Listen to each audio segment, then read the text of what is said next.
taksonomi Bloom. Taksonomi berasal dari dua kata dalam bahasa Yunani, yaitu tasein yang berarti mengklasifikasi dan nomos yang berarti aturan. Jadi, taksonomi berarti hierarki klasifikasi atas prinsip dasar atau aturan. Istilah ini kemudian digunakan oleh Benjamin Samuel Bloom, seorang psikolog di bidang pendidikan. Dan menurut taksonomi Bloom ini, tujuan pendidikan dibagi menjadi dua kategori, yaitu ranah afektif dan psikomotor. Dan dari setiap ranah tersebut dibagi lagi menjadi beberapa subkategori yang berurutan, mulai dari tingkah laku yang sederhana sampai tingkah laku yang paling kompleks. Yang kedua yaitu tanggapan atau responding. Tanggapan atau responding mengandung arti adanya partisipasi aktif. Jadi kemampuan menanggapi adalah kemampuan yang dimiliki oleh seseorang untuk mengikut sertakan dirinya secara aktif dalam fenomena tertentu dan membuat reaksi terhadapnya.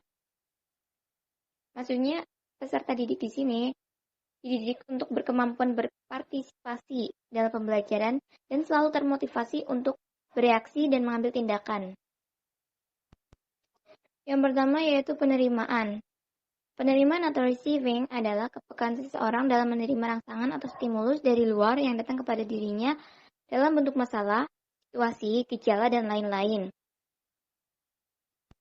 Yang kedua yaitu tanggapan atau responding.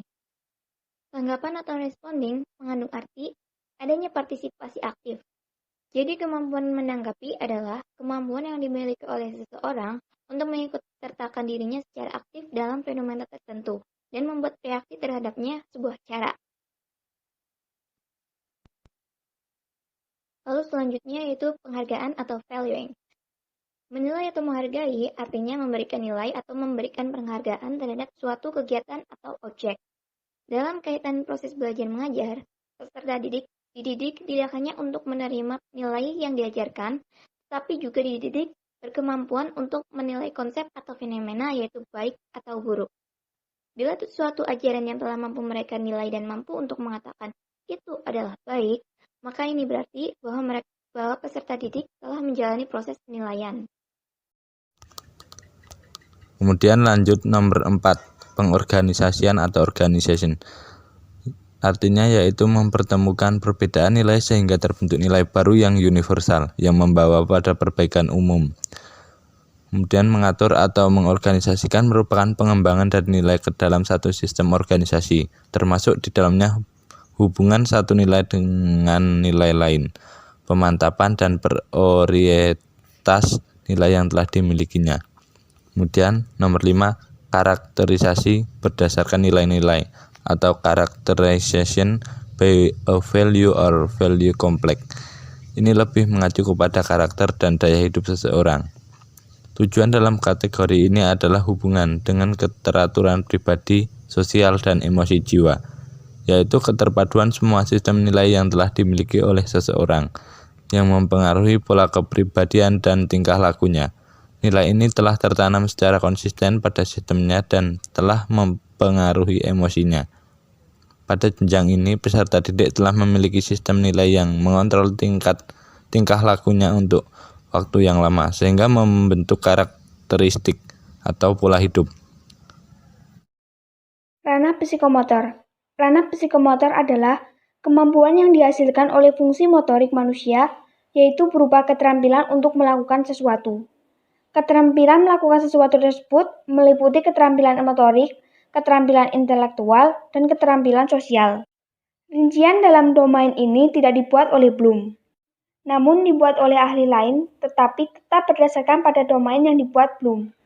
Ranah psikomotor ini dikembangkan oleh Simpson, dan klasifikasi ranah psikomotorik tersebut adalah yang pertama, persepsi. Persepsi adalah penggunaan alat indera untuk menjadi pegangan dalam membantu gerakan. Persepsi ini mencakup kemampuan untuk mengadakan diskriminasi yang tepat antara dua perangsang atau lebih. Berdasarkan pembedaan antara ciri-ciri fisik yang khas pada masing-masing rangsangan, adanya kemampuan ini dinyatakan dalam suatu reaksi yang menunjukkan kesadaran akan hadirnya rangsangan atau stimulasi dan perbedaan antara keseluruhan rangsangan yang ada. Yang kedua, kesiapan. Kesiapan ini meliputi kesiapan fisik, mental, emosional untuk melakukan gerakan. Kesiapan mencakup kemampuan untuk menempatkan dirinya dalam keadaan akan memulai suatu gerakan atau rangkaian gerakan. Kemampuan ini dinyatakan dalam bentuk kesiapan jasmani dan rohani. Yang ketiga adalah respon. Respon yang dibahas dalam ini yaitu respon terpimpin. Merupakan suatu tahap awal dalam mempelajari keterampilan yang kompleks, termasuk di dalamnya imitasi dan gerakan coba-coba. Yang keempat adalah mekanisme. Mekanisme yaitu membiasakan gerakan-gerakan yang telah dipelajari sehingga tampil dengan meyakinkan dan cakap. Ini mencakup kemampuan untuk melakukan suatu rangkaian gerakan dengan lancar karena sudah dilatih secukupnya tanpa memperhatikan contoh yang telah diberikan. 5. Respon tampak. Respon tampak yaitu kemampuan untuk melakukan suatu gerakan yang terdiri dari berbagai tahap dengan lancar, tepat, dan efisien.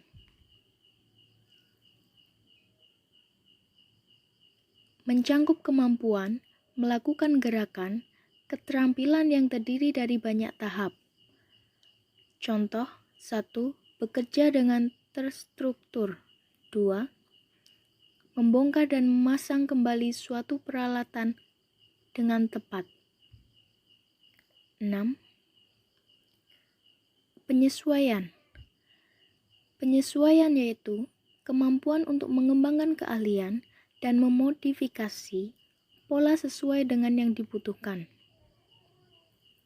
Mencangkup kemampuan mengadakan perubahan dan penyesuaian pola gerak-gerik dengan persyaratan khusus yang berlaku. Contoh, 1. Keterampilan bertanding. 2. Melakukan perubahan dengan cepat dan tepat pada suatu kejadian tak terduga tanpa merusak pola yang ada. 7. Penciptaan. Penciptaan yaitu kemampuan untuk menciptakan pola gerakan baru berdasarkan inisiatif sendiri. Mencangkup kemampuan melahirkan produk yang baru atau pola gerak berdasarkan pada prakarsa sendiri. Contoh, 1. Kemampuan membuat tari kreasi.